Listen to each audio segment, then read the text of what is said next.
Hello नमस्कार दोस्तों। मैं अपनी क्लासेस लधौरा से संजय। तो बहुत दिन बाद मिल रहे हैं, कुछ बातें वगैरह कर लेते हैं। अब हम साइंस पढ़ चुके थे। साइंस के बाद मैंने सोचा किसी एक टॉपिक पे वीडियो बनाई जाए, तो आज मैं बताऊंगा आपको हिंदी, हिंदुस्तान और हिंदी की कौन सी लिपि और किस लिपि में हिंदी को लिखा जाता है। इसके बाद हिंदी, हिंदुस्तान और हिंद से संबंधित कुछ महत्वपूर्ण जानकारी। तो सबसे पहले हम देखेंगे हिंदी।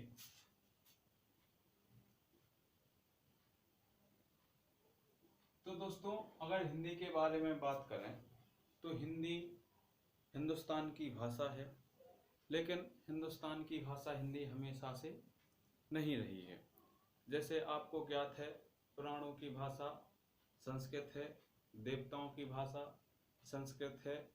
आम बोलचाली में विभिन्न प्रकार की भाषाओं का हम प्रयोग करते हैं। कुछ बोली होती हैं, कुछ उपबोली होती हैं, कुछ भाषाएं होती हैं। अब इन भाषाओं, बोलियों एवं उपभाषाओं के पहले भी अनेक भाषाएं रही होंगी और रहती हैं। जैसे हम हिंदुस्तान में बात करें तो हिंदुस्तान को देवताओं का देश या देवताओं की नगरी या फिर देवताओं का आवास या स्थान कहा जाता है।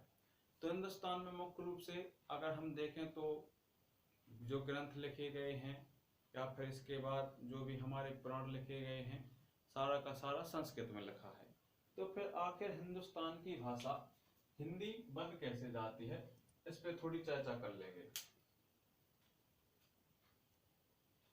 तो हिंदुस्तान में बहुत से मुगल आक्रमण हुए, इसके बाद अफगान आक्रमण हुए, ईरानी आक्रमण हुए, फिर इसके बाद नीचे से हमारे भारत में, जैसे हम दक्षिण भारत की बात करेंगे, फिर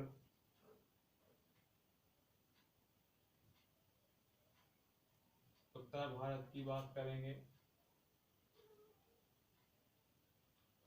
तो समथिंग समथिंग जो हमारे भारत का मैप बन जाता है, उसमें थोड़ी चर्चा कर लेंगे।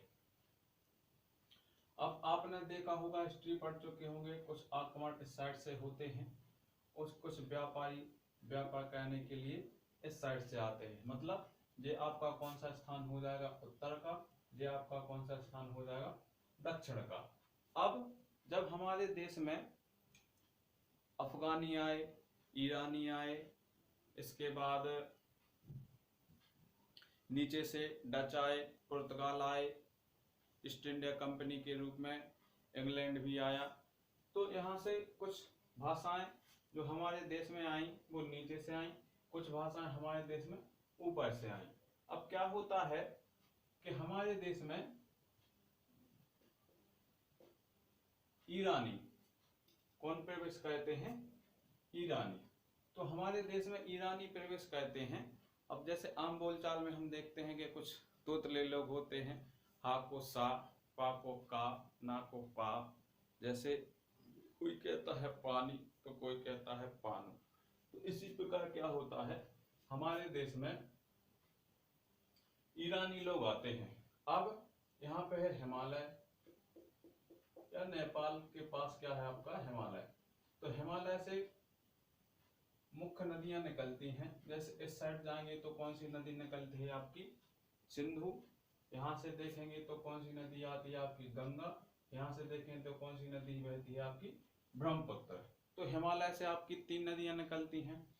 अब ईरानी यहाँ से आने की कोशिश करेंगे तो सिंपल सी बात है, वो इतना बड़ा हिमालय तो पार करके आएंगे नहीं। अब हिमालय क्यों नहीं पार करेंगे, इसके पीछे भी रीजन है। अगर हम हिमालय को देखें तो आपका हिमालय 8,848 क्या है मीटर, तो समथिंग समथिंग 9 किलोमीटर।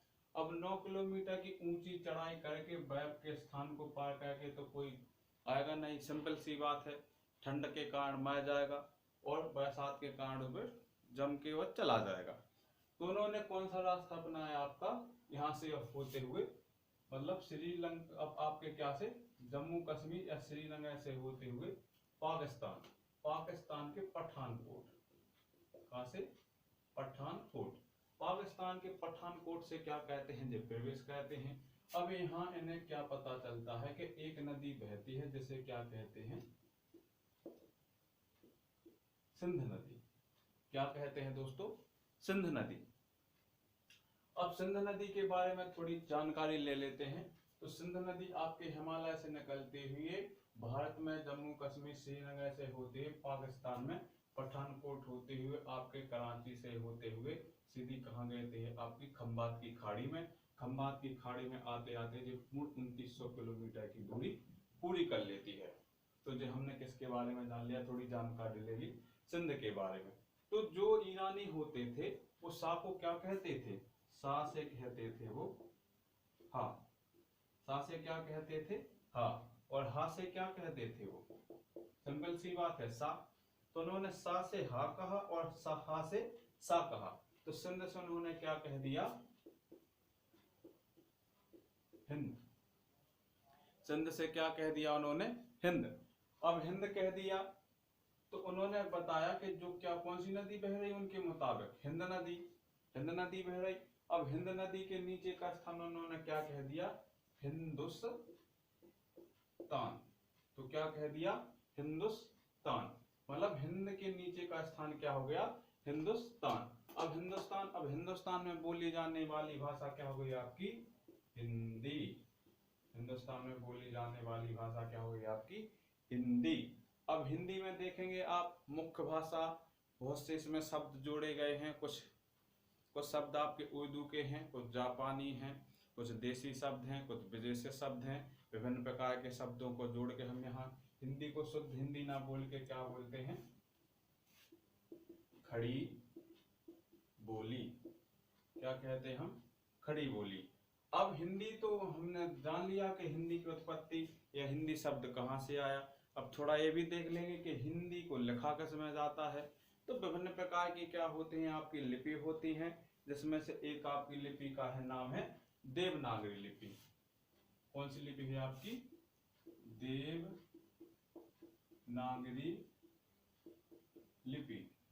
अब देवनागरी लिपि के अंतर्गत हम देखते हैं तो टोटल कितने शब्द होते हैं आपके? 52, जिसमें से 12 क्या होते हैं आपके? स्वर। और 40 क्या होते हैं आपके? व्यंजन। अब स्वर में भी देखेंगे तो आपके स्वर कौन से होते हैं? एक होते हैं दीर्घ स्वर, एक होते हैं आपके लघु स्वर। इसके बाद आपके व्यंजन होते हैं, इनकी संख्या कितनी है? 40, जो कहां से कहां तक होते हैं आपके? का से लेके ज्ञा तक। और ये आपके कहां से कहां तक होते? आ से लेके आहा तक। तो इस प्रकार हम हिंदी और हिंदी में हिंदी की लिपि, हिंदी की उत्पत्ति और हिंदी के बारे में जान चुके हैं। अब हम अगली क्लास में देखेंगे कि हिंदी से संबंधित विभिन्न प्रकार के तथ्य। धन्यवाद। अगली क्लास में मिलेंगे। अगर वीडियो अच्छा लगा हो, पसंद आया है आपको, तो मेरे चैनल को शेयर करें, सब्सक्राइब करें और अधिक से अधिक मेरे चैनल पे आएँ। आपको बहुत ही इम्पोर्टेंट महत्वपूर्ण बिंदु पे जानकारी दी जाएगी, बहुत ही सरल तरीके से बताया जाएगा। विभिन्न प्रकार किसी प्रकार से मैं आपको वीडियो अपलोड करता हूं, तो आप उन्हें देखें, पसंद करें और मुझे थोड़ा मोटिवेशन मिलता है, जिस कारण मैं और अधिक से अधिक वीडियो बनाऊं। धन्यवाद दोस्तों, आपका बहुत बहुत शुक्रिया जो आप हमारे चैनल पर आए।